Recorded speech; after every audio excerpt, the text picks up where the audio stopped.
Why do you still sound like a textbook, even after years of studying English? You know the grammar, you know hundreds of words, but when you speak, something still feels stiff, robotic, not natural. Hey everyone, welcome back.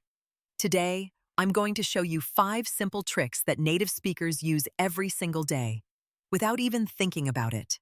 And once you start using them too, your English is going to sound so much smoother. Let's jump right in.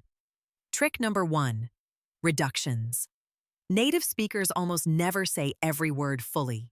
We shorten things. For example, instead of saying, "What are you doing?" we say, "What you doing?" Instead of, "I am going to go," we say, "I'm gonna go."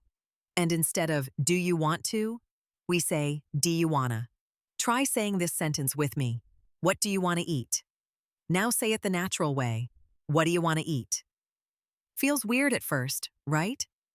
But this is literally how Americans talk every day.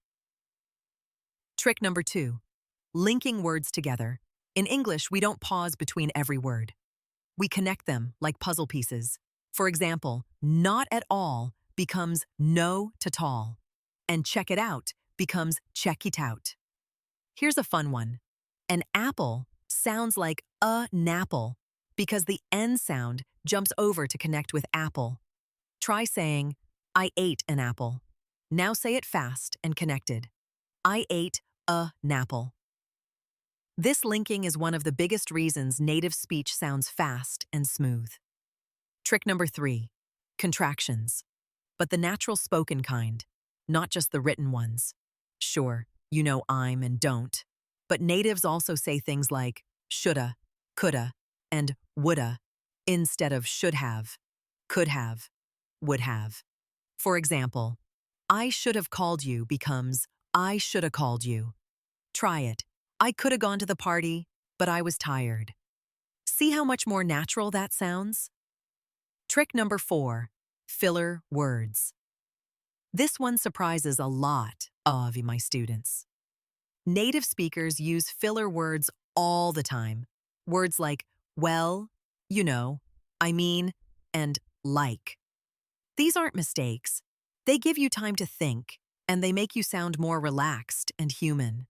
For example, I mean, I don't really know. You know, maybe later? Or, well, it's kind of complicated.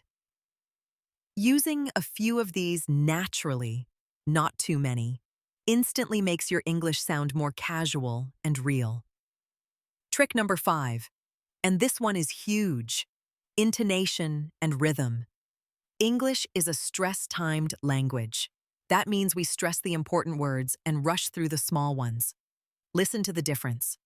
Robotic, I, want, to, go, to, thy.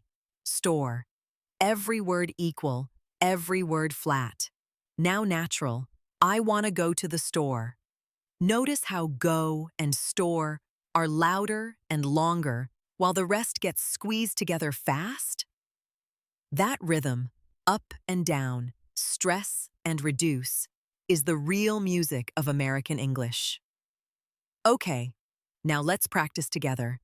I'll say a sentence and I want you to repeat it out loud, using everything we just learned. Ready? What are you going to do today? Natural version, what you gonna do today? Say it with me one more time. What you gonna do today? Another one. I do not know what I want to eat. Natural version. I don't know what I want to eat. Try that one twice, out loud, right now. Here's your homework for today. Pick one of these 5 tricks: reductions, linking, spoken contractions, filler words, or stress and rhythm, and use it in your next conversation, even if it's just talking to yourself in the mirror. Small steps like this add up fast. Remember, sounding natural isn't about knowing more grammar rules. It's about relaxing, connecting your words, and letting your voice go up and down like music. The more you practice these little habits, the less textbook and the more native you're going to sound. If you found this helpful, Subscribe for daily English lessons. I'll see you in the next video. Bye for now.